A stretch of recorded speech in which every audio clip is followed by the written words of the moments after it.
Tema malam ini sangat menarik, saudara, yaitu mengenai masa aniaya atau masa sengsara atau masa penderitaan yang dalam teologi Kristen sudah menggunakan kata tribulasi. Sebenarnya masalah tribulasi ini tidak perlu dibesar-besarkan. Sebab jelas bahwa orang percaya memang harus menderita. No crown without cross. Baik penderitaan itu fisik maupun penderitaan itu non-fisik. Penderitaan fisik itu lebih menguntungkan, saudara. Sebab dengan menderita fisik, Petrus menulis orang berhenti berbuat dosa.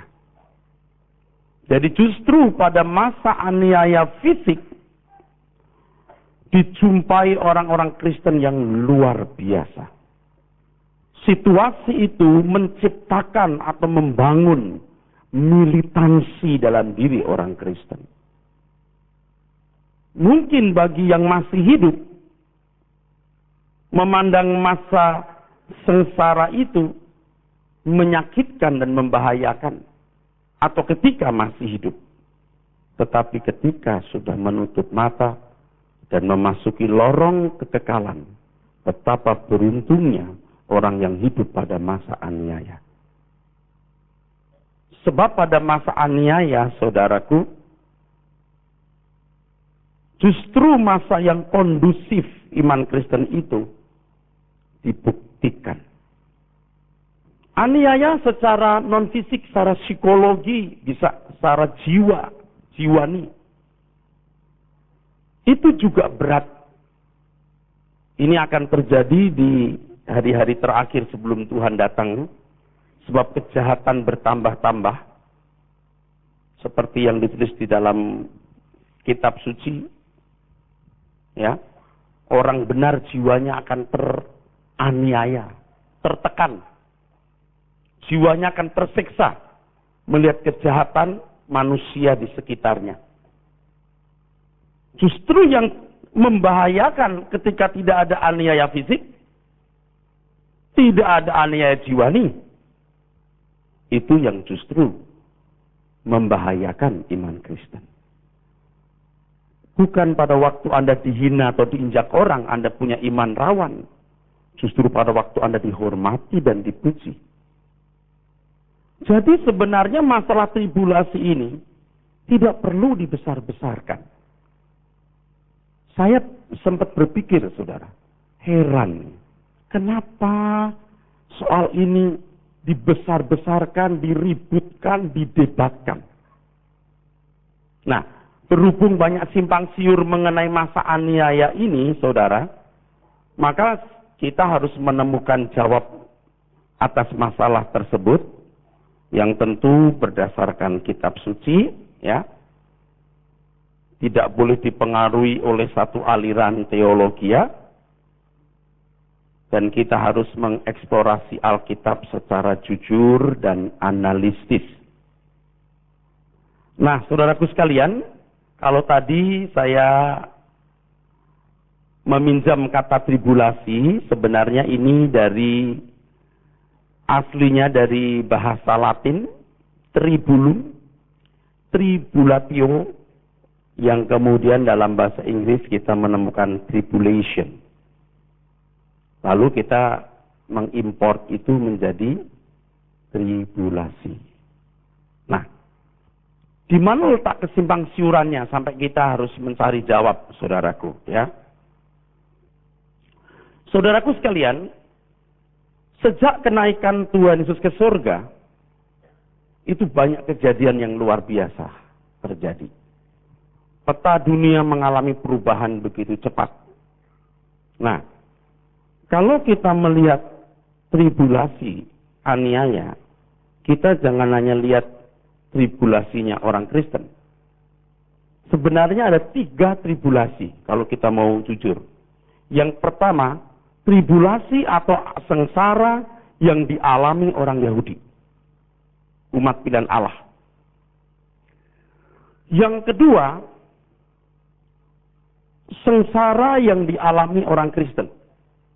Yang ketiga, sengsara yang akan dialami seluruh penduduk bumi.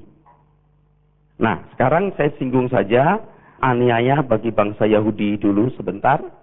Untuk aniaya bagi penduduk dunia saya kira tidak perlu. Baru setelah itu saya masuk perjalanan sejarah. Ya. Di situ kita lihat masa-masa di mana orang Kristen pernah aniaya, kapan berhenti aniayanya, dan seterusnya. Oke. Sejak kenaikan Tuhan Yesus ke surga, saudaraku, itu aniaya yang dialami oleh orang Kristen sudah mulai berlangsung. Ya. Di sekitar Palestina oleh orang Yahudi, di luar Palestina oleh bangsa-bangsa lain. Sejak Tuhan Yesus naik ke surga, ya, Tuhan sudah berpesan 40 tahun kemudian, saudara, sejak Tuhan Yesus naik ke surga, Jenderal Titus dari Romawi masuk kota Yerusalem, lalu merusak bait Allah, membunuh penduduknya, dan menurut catatan sejarah, mayat-mayat berkelimpangan di sepanjang jalan-jalan Yerusalem. Nah, sengsara bagi bangsa Yahudi ini juga gema dari teriakan orang-orang yang berkata, salibkan dia, biarlah dosanya tertanggung atas kami. Matius 27 ayat 25. Dan benar, 40 tahun setelah penyaliban Tuhan Yesus, lihat angka 40 ya. Orang Yahudi diserakkan di seluruh penjuru dunia. Namanya diaspora. Pada zaman Tuhan Yesus saja di Roma sudah ada penduduk 600 jiwa. 10.000 itu orang Yahudi. Di Mesir 1 juta. Di Alexandria 1/3 dari seluruh jumlah penduduknya. Ini sudah tersebar, saudaraku. Dan seperti yang pernah saya kemukakan di sini, bahwa mereka itu di negara lain pun juga teraniaya hebat. Yang klimaksnya Perang Dunia Kedua, dimulai tanggal 1 September 1939 ketika Jerman ya, menyerang Polandia, sampai tahun 1945, 7 tahun orang Yahudi dibantai, 6 juta orang Yahudi mati, saudaraku. 6 juta orang Yahudi mati selama 7 tahun itu. Usai Perang Dunia Kedua, 3,5, saudara pernah terus di sini, baru Israel merdeka. Ini perjalanan penderitaan yang mereka alami itu luar biasa sekali, saudara. Ya, nah itu aniaya orang Yahudi. Kalau orang Kristen, tadi sudah saya singgung, sejak tahun 30, saudara, Tuhan naik ke surga, itu aniaya luar biasa sudah berlangsung. Kisah Rasul mencatat aniaya yang begitu hebat yang dialami oleh orang Kristen. Abad pertama sampai abad kedua, aniaya yang dahsyat oleh kaisar-kaisar Roma, ya. Pada tahun 64 ketika Roma dibakar oleh Kaisar Nero, lalu Kaisar Domitianus tahun 81 sampai 96, Kaisar Trajanus tahun 98 sampai 117, lalu Kaisar Decius, Kaisar Valerianus, Kaisar Diocletianus, Kaisar Galerius, dan saya punya catatan lengkap di sini tahun-tahunnya.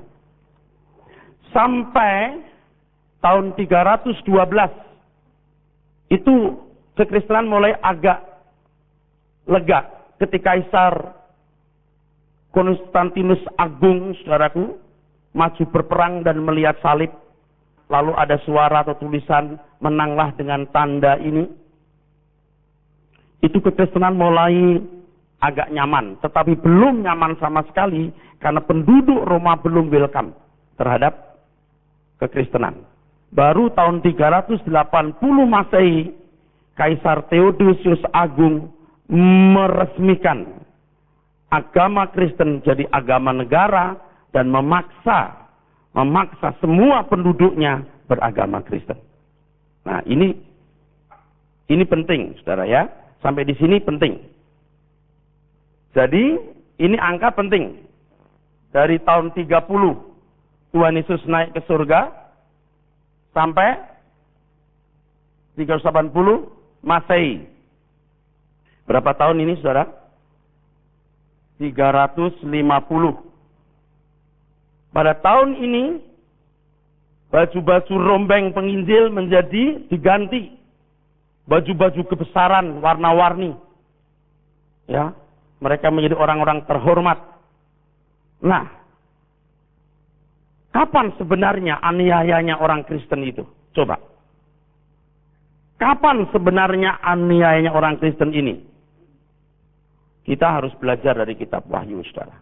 Kita harus kembali ke Wahyu pasal 12, karena disitulah kita menemukan penjelasan mengenai aniaya. Dan pengajaran mengenai aniaya simpang siurnya dari Wahyu pasal 12 itu. Oke, kita lihat Wahyu pasal 12. Wahyu 12. Dari ayat 1 ya.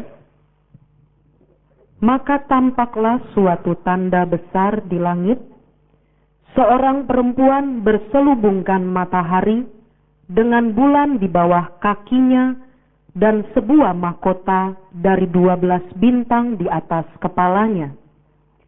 Ia sedang mengandung dan dalam keluhan dan penderitaannya hendak melahirkan, ia berteriak kesakitan.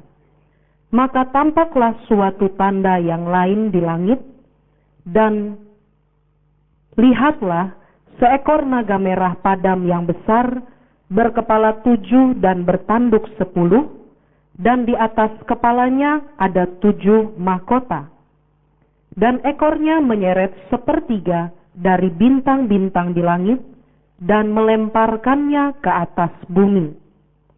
Dan naga itu berdiri di hadapan perempuan yang hendak melahirkan itu untuk menelan anaknya.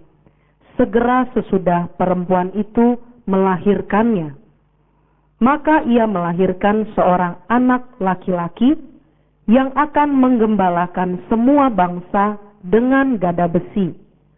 Tiba-tiba anaknya itu dirampas dan dibawa lari kepada Allah dan ke tahtanya.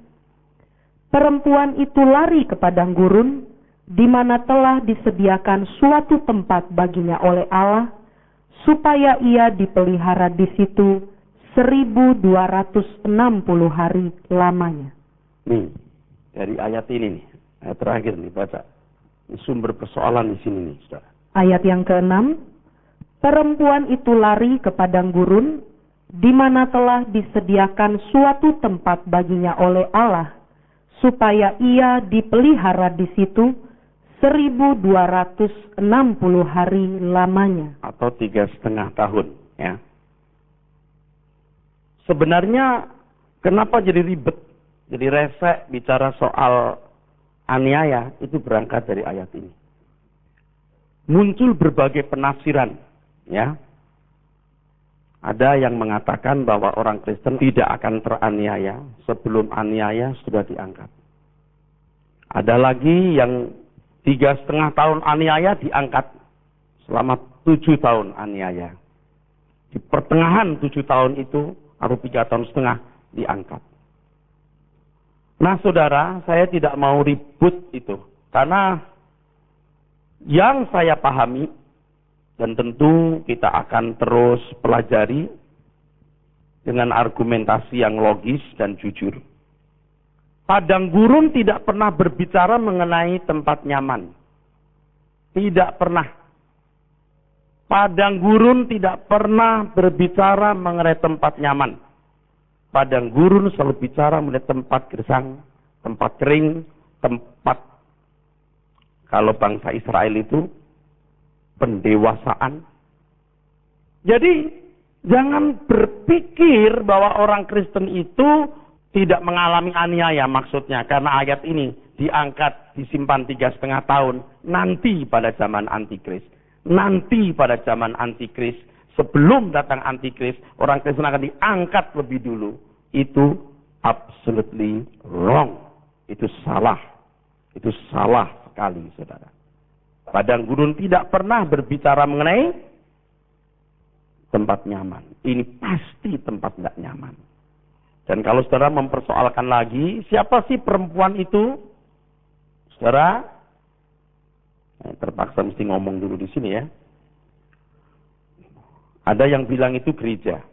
Ada yang bilang itu Israel. Nggak mungkin. Saudara baca terus Wahyu pasal 12 itu, ayat 17. Maka marahlah naga itu kepada perempuan itu, lalu pergi memerangi keturunannya yang lain. Keturunannya yang lain dari perempuan itu. Jadi perempuan itu punya anak yang diangkat ke tahta. Siapa itu tadi? Tuhan Yesus, sudah jelas. Lalu ada dua anak yang lain. Apa? Baca. Yang menuruti hukum-hukum Allah dan memiliki kesaksian Yesus. Maaf, di sini bukan hukum. Teks aslinya bukan nomos. Kalau nomos itu hukum. Dalam teks aslinya ini entole. Covenant. Bahasa Ibraninya berit. Perjanjian. Jadi kekuatan yang mengejar orang percaya. Nih kita orang percaya dulu ya. Itu cirinya ini. Selain membenci orang Kristen, juga membenci orang Yahudi. Sebab di dunia ini yang memiliki satu perjanjian dengan Allah Yahweh, berit, itu hanya satu bangsa. Bangsa apa saudara? Yahudi. Dan itu kalau di dalam Alkitab perjanjian lama, berit muncul terus. Nggak bisa dikopi sama agama lain itu. Perjanjianku dengan Abraham, perjanjianku dengan Israel. Berit, entole, bukan nomos. Yang punya kesaksian Yesus siapa? Orang Kristen. Jadi perempuan ini selain punya anak Tuhan Yesus, juga punya dua anak lain. Israel dan orang Kristen. Kira-kira siapa? Kalau saya katakan Allah Bapa, nanti saudara kan akan ngejar saya di ayat yang ke-6. Kok dia disingkirkan tuh perempuan? Begini saudara, kalimat yang mungkin saya gunakan supaya Anda juga gampang nerimanya adalah yang ilahi. Oknum yang ilahi. Tentu di situ bisa Allah Bapa. Betul. Di situ bisa Tuhan sendiri. Loh, kok sengsara? Saudara jangan lupa, ketika orang Kristen dianiaya, Tuhan Yesus bicara apa? Kepada Paulus. Paulus, mengapa engkau aniaya aku? Aku yang ilahi. Nggak mungkin saya berani ngomong tanpa dasar. Saya udah berapa kali tanya orang, Pak, kalau perempuan itu Allah Bapa, itu dilarikan? Oke, kalau kata Allah Bapa juga nggak rela, yang ilahi saja, oknum ilahi. Loh, kok dia dilarikan? Maksudnya itu orang Kristen yang teraniaya itu mewakili yang ilahi Allah Bapa atau Tuhan Yesus. Makanya ketika Paulus menganiaya orang Kristen, Tuhan Yesus muncul di tengah jalan ketika mau dalam perjalanan ke kota Damsyik. Tuhan berkata, kenapa engkau aniaya aku? Nah, kalau di situ ada angka 3,5 tahun, kalau kita hubungan dengan di sini nyambung nggak kira-kira? Nyambung nggak? Nyambung. Ceritanya pun masih nyambung. Jadi begitu Tuhan diangkat, Kristen teraniaya. Amin. Nyambung, masih nyambung. Kalau dikaitkan dengan kuda putih, kuda yang pertama memenangkan peperangan tanpa senjata, Anda mesti ikut dari awal nih. Sudah saya sampaikan semua nih. Ini orang Kristen. Kalau 3,5 tahun dipelihara, bukan berarti 3,5 tahun itu tidak menderita. Justru penderitaan itu membuat iman Kristen teruji. Justru gereja malah punya akar ke dalam lewat aniaya itu. Itulah bentuk pemeliharaannya. Paham maksud saya, saudara? Jangan dipikir malah nyaman, saudaraku. Petinju kalau mau jadi juara dipukul-pukul terus. Biar tahan pukulan, saudara. Gereja untuk jadi kokoh itu harus lawan 3,5 abad. Hebat itu, saudara. Tapi jadi gereja yang kokoh, saudaraku. Nah, saudaraku sekalian, jadi pelaku aniaya ini jelas di sini, saudaraku ya. Cirinya, dia pasti memburu, apa tadi? Orang percaya dan orang yang punya perjanjian. Nah, saudara bisa melihat bagaimana kekuatan yang memburu ini begitu kuat sampai orang Kristen pun kalah. Coba baca terus Wahyu pasal 13 ayat 7. Wahyu 13 ayatnya yang ke-7. Saya beri catatan dulu, maaf. Tidak ada aniaya yang lebih dahsyat dari ini. Tidak ada. Tidak akan pernah ada aniaya yang lebih hebat dari ini. Tidak pernah ada. Ingat ini. Ini satu-satunya aniaya yang berlangsung selama ratusan tahun yang tidak akan pernah tertandingi oleh masa kapanpun. Ya. Oke, ayat Wahyu 13 ayat 7. Dan ia diperkenankan untuk berperang melawan orang-orang kudus dan untuk mengalahkan mereka, dan kepadanya diberikan kuasa atas setiap suku dan umat dan bahasa dan bangsa. Oh, saudara mungkin belum pernah membaca Wahyu pasal 13 ayat 1 dulu deh. Nah, ini repotnya kalau belajar kitab Wahyu, Anda tidak menguasai kitab Wahyu, yang stres pembicaranya. Ya. Saya takut ngomong gini Anda belum mengerti. Oke, baca ayat 1. Lalu aku melihat seekor binatang keluar dari dalam laut, bertanduk 10 dan berkepala 7. Di atas tanduk-tanduknya terdapat 10 mahkota, dan pada kepalanya tertulis nama-nama hujat. Oke, saya ingatkan bahwa naga merah itu dalam sepanjang petualangannya selalu memanifestasikan dalam berbagai-bagai bentuk. Oknumnya sama, satu itu musuh Allah. Oke, jadi bentuknya macam-macam, saudaraku. Jadi kita harus cerdas, ya, harus cerdas, ya. Pokoknya pinter, pokoknya, ya. Dia pinter membuat yang namanya imitasi. Anda pernah membaca nggak Alkitab yang mengatakan bahwa iblis bisa menyamar malaikat terang? Apakah hanya orang Kristen yang percaya adanya malaikat?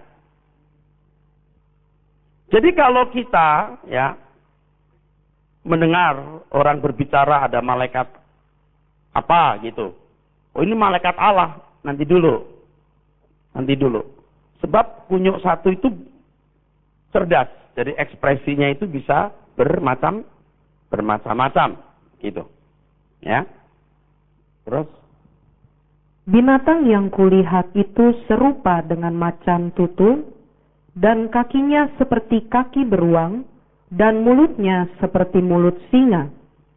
Dan naga itu memberikan kepadanya kekuatan, dan tahtanya dan kekuasaannya yang besar. Oke, macan tutul segala macam. Baca Daniel 7. Ketemu macan tutul, saudara. Mestinya dibaca dari ayat 1. Tapi anggaplah Anda sudah tahu bahwa beruang, macan tutul sudah ada. Nah, kekuatan yang terakhir dari semua kekuatan-kekuatan ini di sini, ya, di tanduk ini. Daniel 7:21, 21-22 Daniel. Daniel 7 ayat 21 dan 22. Dan aku melihat tanduk itu berperang. Halo, tanduk, tanduk. Oh, ingat tanduk bicara apa? Kekuatan. Tanduk bicara soal kekuatan. Kekuatan fisik. Manusia nggak punya tanduk. Yang punya tanduk apa, saudara? Binatang. Jadi tanduk itu biasanya mengandung kekuatan fisik. Kalau di sini nggak bisa ndak, ya. Tanduk di sini kesannya negatif, ya. Kekuatan fisik. Terus tanduk itu berperang melawan orang-orang kudus dan mengalahkan mereka, sampai yang lanjut usianya itu datang, dan keadilan diberikan kepada orang-orang kudus milik yang maha tinggi, dan waktunya datang orang-orang kudus itu memegang pemerintahan. Ya. Ini satu-satunya musuh yang secara fisik berhadapan langsung. Ya. Dan Alkitab mengatakan bahwa orang saleh kalah. Orang saleh di sini maksudnya umat perjanjian baru yang percaya kepada Tuhan Yesus, ya. Dikalahkan. Kok bisa dikalahkan ya, Pak? Ya. Dikalahkan berarti satu, Injil bisa dianggap salah sehingga perlu diganti atau dilengkapi yang lain. Hal ini bisa menunjuk ketika gereja tersingkir, ketika gereja dibuat tidak berdaya. Nah, betapa dahsyatnya kondisi pada waktu itu, saudara. Ya, ketika gereja tersingkir, ketika gereja dikalahkan. Ya. Kedua, orang saleh dikalahkan bisa berarti pengaruh kekristenan tergeser. Dan yang bisa menggeser kekuatan Kristen dalam sejarah adalah kekuatan yang juga memiliki keyakinan. Dalam Wahyu pasal 13 diilustrasikan sebagai binatang. Ini menunjuk suatu peristiwa di mana kekristenan tergeser dan menjadi banyak orang murtad. Ya. 2 Tesalonika 2 ayat yang ketiga. Itu ada satu penjelasan bahwa ada banyak orang murtad. Nah, orang-orang Kristen hari ini memandang bahwa itu peristiwa akan terjadi nanti. Orang bilang begini, itu nanti akan terjadi, ya. Kemurtatan besar. Kemurtatan besar. Kapan itu kemurtatan besar terjadi? Orang pikir itu nanti. Nanti itu kalau sekarang tahun 2012, nanti 2000 berapa ke depan atau mulai sekarang. Salah, saudara.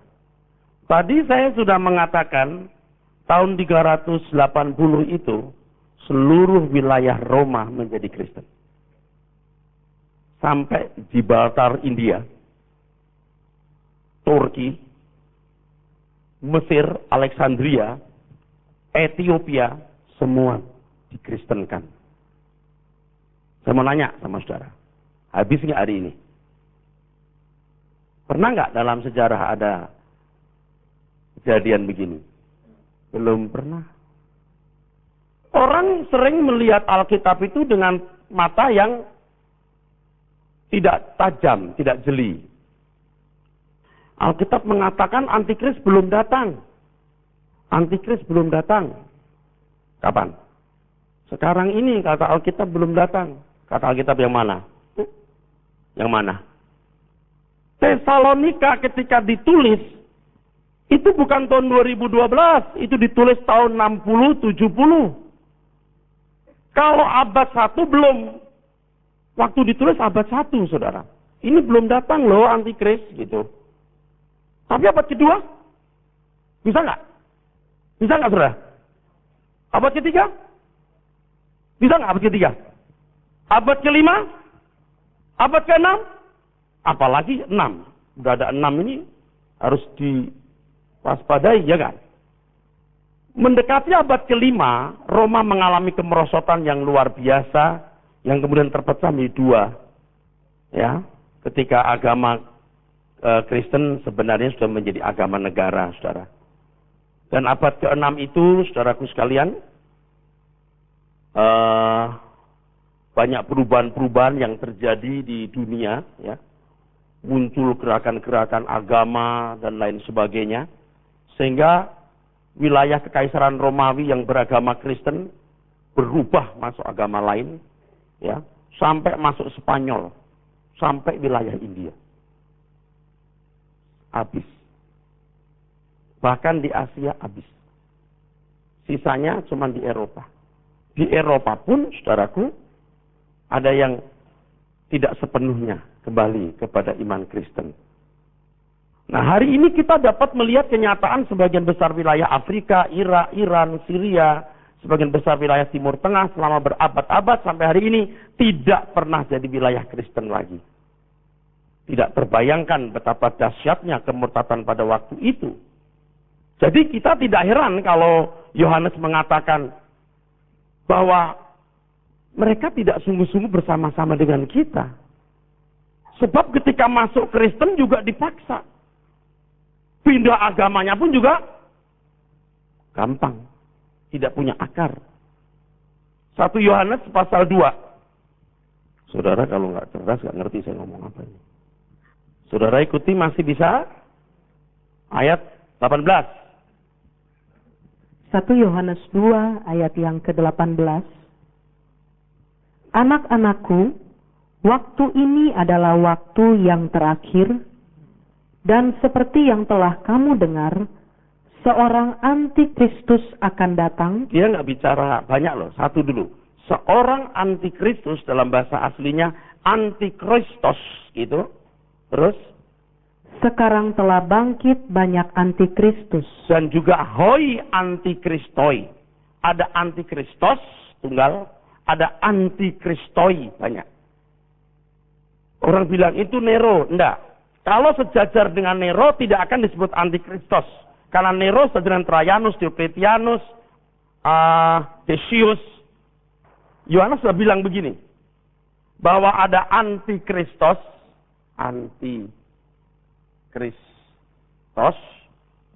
ada antikristoi. Ini jamak, ini tunggal. Orang bilang, ini Nero. Nggak bisa. Karena Nero sejajar dengan Trajanus, Decius, Diocletianus.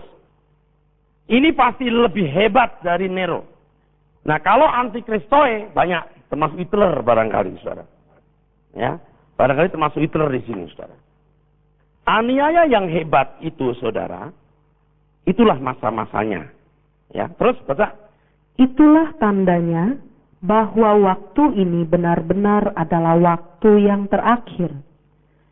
Memang mereka berasal dari antara kita, tetapi mereka tidak sungguh-sungguh termasuk pada kita. Ya, jadi ketika orang-orang dikristenkan oleh Kaisar Theodosius Agung, itu tidak sungguh-sungguh Kristen. Jadi ketika ada ekspansi kekuatan yang menggilas kekristenan, habis saudara. Lalu ada catatan penting di sini saudaraku. Yohanes 16 ayat 2. Yohanes 16 ayat yang kedua. Kamu akan dikucilkan, bahkan akan datang saatnya bahwa setiap orang... Pelan-pelan, ini penting. Akan datang saatnya. Berarti Tuhan melihatnya jangkau jauh ke depan. Bukan zamannya Yahudi. Ulangi deh. Saya agak penasaran. Ulangi. Kamu akan dikucilkan. Kamu akan dikucilkan. Bahkan akan datang saatnya. Akan datang saatnya. Bahwa setiap orang yang membunuh kamu akan menyangka bahwa ia berbuat bakti bagi Allah. Kunci itu, saudara. Itu kunci udah. Itu kunci di situ, saudara. Yang membunuh kamu itu sedang membela Allah. Kalau saudara berkata itu maksudnya orang Yahudi itu. Enggak. Kalau orang Yahudi itu zaman Yesus, Tuhan nggak bilang pada saatnya nanti.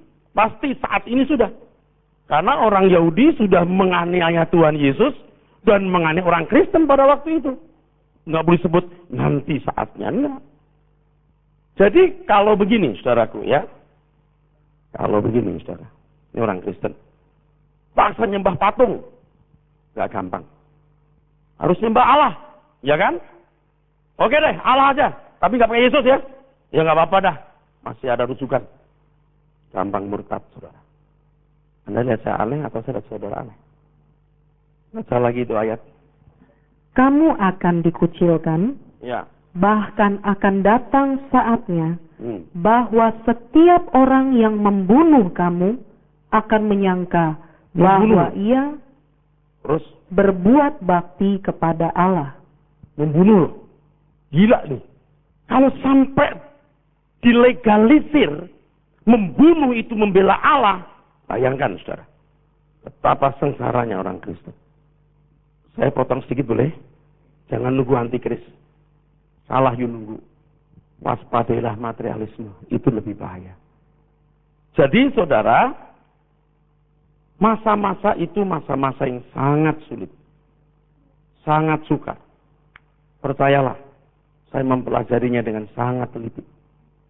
Nanti implikasi pelajaran ini apa? Wah, luar biasa. Implikasinya luar biasa, saudara. Saudara akan mengenali situasi hidup saudara hari ini. Yang kedua, saudara akan lebih waspada dengan dosa materialisme yang sebenarnya lebih mengancam dari antikris yang ditunggu-tunggu. Saudaraku sekalian, jadi kalau ada yang mengatakan bahwa orang Kristen tidak mengalami aniaya, itu salah. Karena aniaya tidak harus fisik.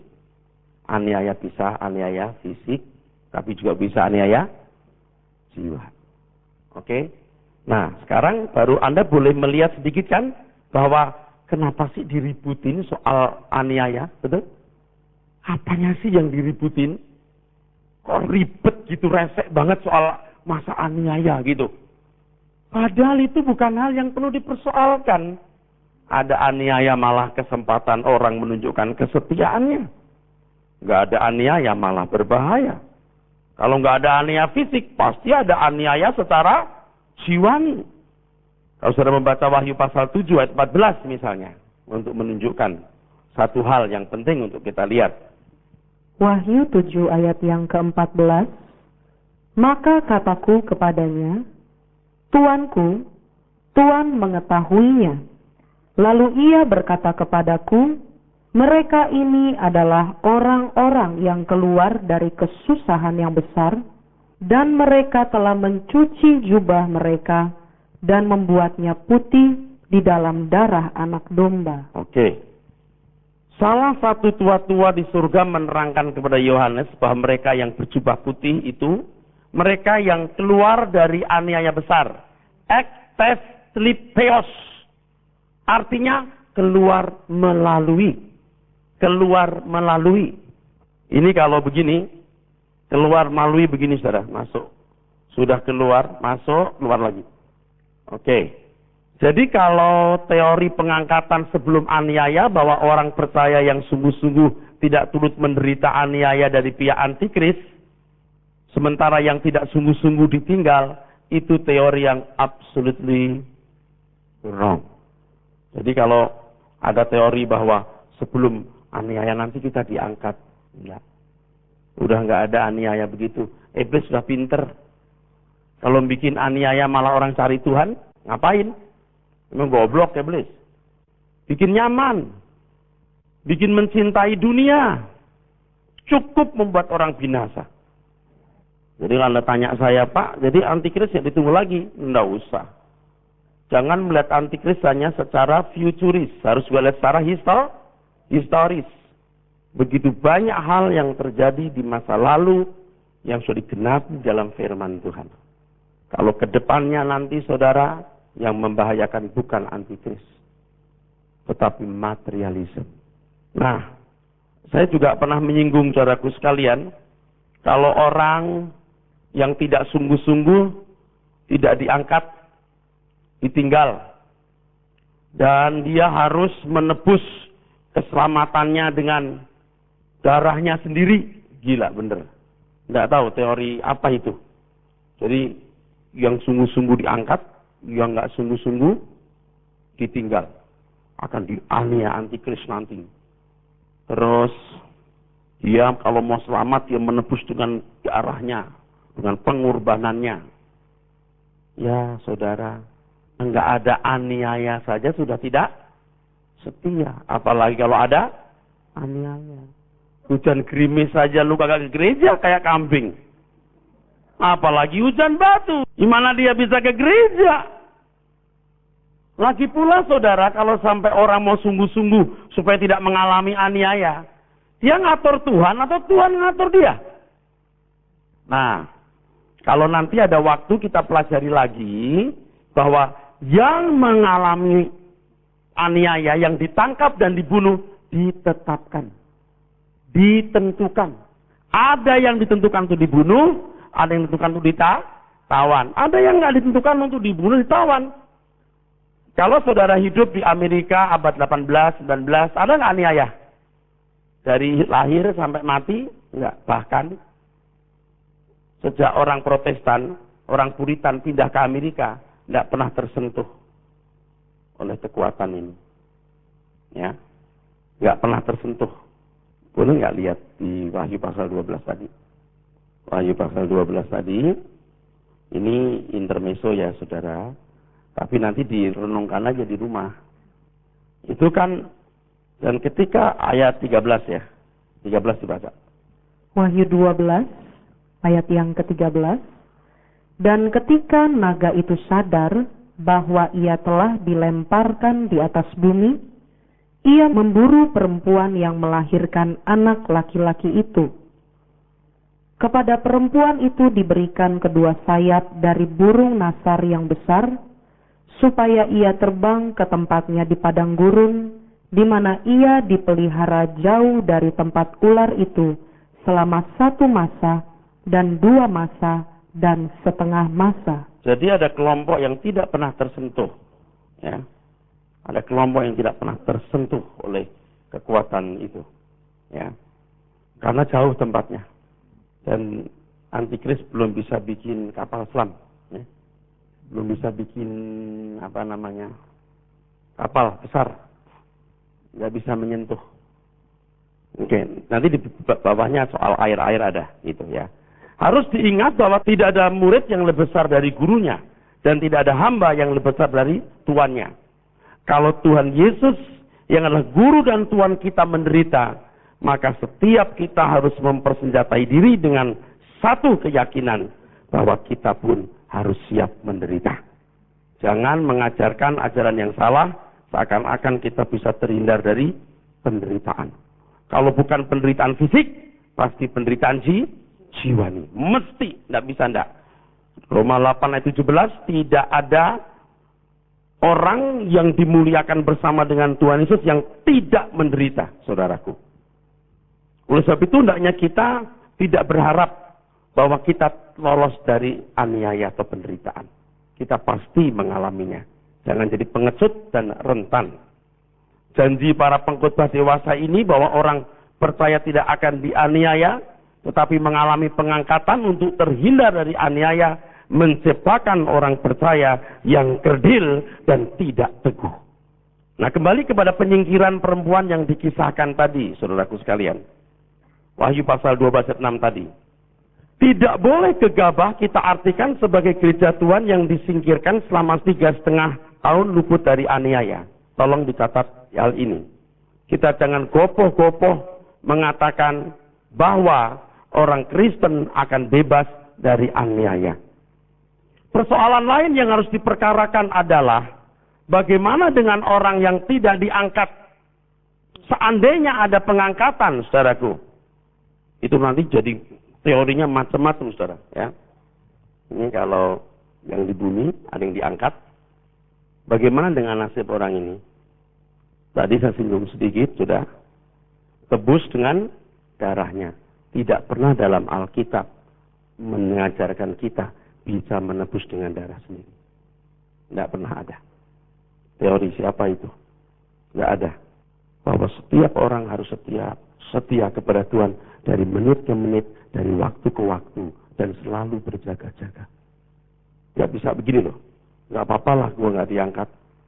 Nanti saya mau sungguh-sungguh. Kalau pada masa aniaya, saya baru mau sungguh-sungguh. Nggak bisa. Kesetiaan harus dimulai dari perkara kecil. Dari waktu ke waktu, saudaraku. Nah, pengangkatan model yang sering kita dengar selama ini, saudaraku sekalian, itu sangat merugikan iman Kristen. Itu merusak struktur bangunan iman Kristen yang benar. Jelas itu keliru, saudaraku. Ya.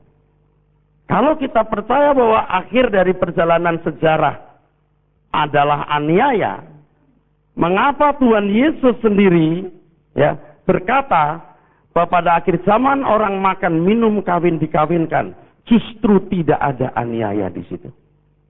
Yang lebih kuat lagi di 1 Tesalonika, saudaraku. Kita buka. 1 Tesalonika. Kita akan melihat satu ayat.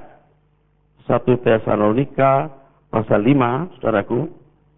Dari ayat 1, Tetapi tentang zaman dan masa, saudara-saudara, tidak perlu dituliskan kepadamu, karena kamu sendiri tahu benar-benar bahwa hari Tuhan datang seperti pencuri pada malam. Apabila mereka mengatakan, semuanya damai dan aman, maka tiba-tiba mereka ditimpa oleh kebinasaan, seperti seorang perempuan yang hamil ditimpa oleh sakit bersalin. Mereka pasti tidak akan luput. Bapak Ibu, perlu dicatat, ini perempuan bersalin zaman itu.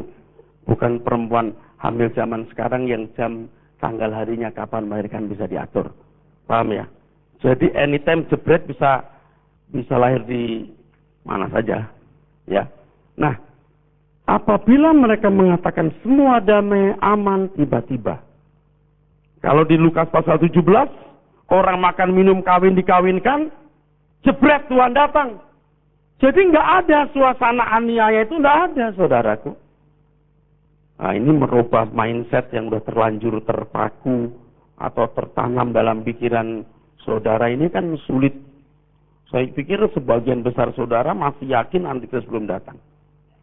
Masih mikir-mikir nanti itu bakalan datang. Apalagi sekarang muncul teori chip, taruh di tangan kanan, ada di dahi, itu enggak? Ada kan? Ada kan? Nanti di dahi itu. Kalau orang Kristen gimana? Saya ulangi. Saya ngomong ya, Anda kalau nggak cerdas-cerdas banget nggak nangkap saya ngomong apa. Tapi Anda pulang mikir gitu, apa ini maksudnya?